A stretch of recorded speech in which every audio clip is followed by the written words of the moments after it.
Sir ಬಗ್ಗೆ introduction ಬೇಡ, ಹಾಗಾಗಿ ನೇರವಾಗಿ ಪ್ರಶ್ನೆಗೆ ಬರ್ತಾ ಇದ್ದೀನಿ ಸರ್. ನಮ್ಮ ಧರ್ಮ ಸಂಸ್ಕೃತಿ ಹಾಗೆ ಕಲೆಯ ಪುನಃಸ್ಥಾಪನೆ ಕಾಲಾನುಸಾರ ಆಗಬೇಕು ಅನ್ನೋ ಮಾತಿದೆ.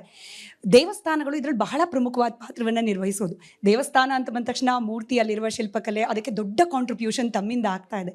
ಒಬ್ಬ ಶಿಲ್ಪಿಯಾಗಿ ನೀವು ಯಾವ ರೀತಿ ಗಮನಿಸ್ತೀರಿ ಸರ್? ಕಾಲಾನುಸಾರ ಧರ್ಮದ ಪುನಃಸ್ಥಾಪನೆ ಹಾಗೆ ಕಲೆ ಸಂಸ್ಕೃತಿಯ ಪುನಃಸ್ಥಾಪನೆ ಯಾಕಾಗಬೇಕು, ಹೇಗಾಗಬೇಕು?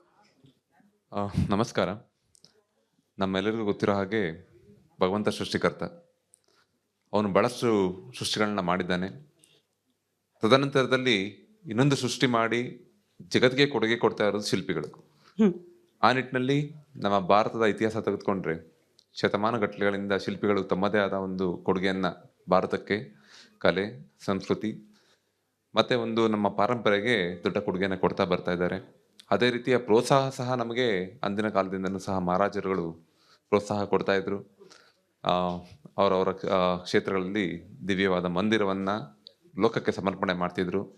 ಸಾವಿರಾರು ವರ್ಷಗಳು ಕಳೆದ್ರೂ ಸಹ ನಾವು ಇಂದಿಗೂ ಸಹ ಭಕ್ತಿಪೂರ್ವಕವಾಗಿರ್ಬೋದು, ಆಶ್ಚರ್ಯಪೂರ್ವಕವಾಗಿರ್ಬೋದು, ಕುತೂಹಲಪೂರ್ವಕವಾಗಿ ನಾವು ದೇವಸ್ಥಾನಗಳನ್ನ ಭೇಟಿ ಮಾಡ್ತಾನೆ ಇದ್ದೀವಿ.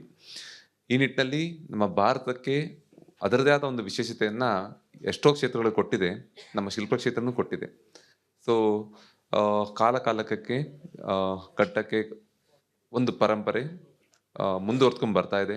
ಬಟ್ ಈಗಿನ ಸಮಯದಲ್ಲಿ ಈ ಒಂದು ಅಯೋಧ್ಯೆಯ ರಾಮ ಮಂದಿರ ನಿರ್ಮಾಣ ನಾವು ಒಂದು ಚೂರು ಯೋಚಿಸಿ ನೋಡಿದ್ರೆ ಅಷ್ಟು ದೊಡ್ಡವಾದ ಮಂದಿರ ಈಗಿನ ಸಮಯದಲ್ಲಿ ನಡೆದಿರಲಿಲ್ಲ.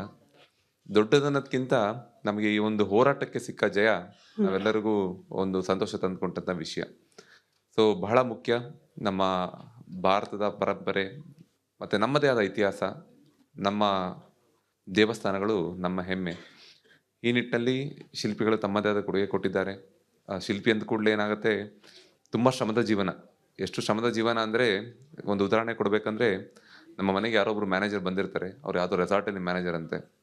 ನಾನು ಕೊಡುವ ವಿಗ್ರಹ ಸ್ವಲ್ಪ ಲೇಟ್ ಆಯಿತು, ಅಂದರೆ ಬೆಳಗ್ಗೆ ಬಂದಿರೋ ಸಂಜೆ ತನಕ ನಮ್ಮೊಳಗೆ ಅವ್ರು ಇರಬೇಕಾಗಿತ್ತು. ಅವ್ರು ಹೋಗ್ಬೇಕಾದ್ರೆ ಹೇಳಿದ್ರು, ಸರ್ ನನ್ನ ಕೆಲಸನೇ ಕಷ್ಟ ಅಂದ್ಕೊಂಡಿದ್ದೆ, ಬರೀ 3 ಹೊತ್ತು ಊಟ ಮಾಡೋಕ್ಕೆ ನೀವು ಇಷ್ಟು ಕಷ್ಟಪಡ್ತೀರಲ್ಲ ಸರ್. ಸರ್ ನಾನಲ್ಲ, ಎಲ್ಲ ಶಿಲ್ಪಿಗಳು ಇಷ್ಟೇ ಕಷ್ಟಪಡ್ತಾರೆ. ಎಷ್ಟು ಕಷ್ಟಪಡ್ತೀವಿ ಅಂದರೆ ಏನಂತೀವಿ, ಸ್ವಂತ ತಾಯಿ ಮಗನ್ನ ಈ ಕೆಲಸಕ್ಕೆ ಬೇಡಪ್ಪ ಅನ್ನೋಷ್ಟು ಮಟ್ಟಿಗೆ ಕೆಲಸ ಪಡ್ತೀವಿ. ಅದಕ್ಕೆ ಭಗವಂತ ಏನ್ ನಮಗೆ ಕೊಡ್ತೇನೆ ಅಂದ್ರೆ, ಸತ್ ಮೇಲೆ ಬದುಕುವಂತ ಹೆಸರು ಕೊಡ್ತಾನೆ. ನಿಜ. ಸೊ ಆ ನಿಟ್ಟಿನಲ್ಲಿ ಬಹುಶಃ ರಾಮ ಮಂದಿರ ಇರೋವರೆಗೂ, ಅಲ್ಲಿ ರಾಮಲಲ್ಲನ ಮೂರ್ತಿ ಇರೋವರೆಗೂ ಅರುಣ್ ಯೋಗಿರಾಜ್ ಅವರ ಹೆಸರು ಕೂಡ ಇದ್ದೇ ಇರುತ್ತೆ ಅಂತ ಹೇಳಿ, ಅದು ಎಷ್ಟು ಶಾಶ್ವತವೋ ನಿಮ್ಮ ಹೆಸರು ಕೂಡ. ಅದು ನನ್ನ ನಿಮ್ಮಂತ ಅನೇಕ ಶಿಲ್ಪಿಗಳದ್ದು ಸಮರ್ಪಿಸ್ತೇನೆ. ಸೊ ಹಾಗೆ ಶಿಲ್ಪಕ್ಕೆ ಸಾವಿಲ್ಲ. ನಮ್ಮ ಮುಂದೆ 9ನೇ ಶತಮಾನದ ಬೇಲೂರು ಹಳೆಬೀಡು ಇರ್ಬೋದು, ಅದಕ್ಕೂ ಮುಂಚೆ ನಿರ್ಮಾಣವಾದ ಮಂದಿರಗಳಿರ್ಬೋದು, ಇನ್ನೂ ಸಹ ನಮ್ಮ ಒಂದು ಐಡೆಂಟಿಟಿನ ಪ್ರಪಂಚಕ್ಕೆ ಸಾರ್ತಾ ಇದೆ.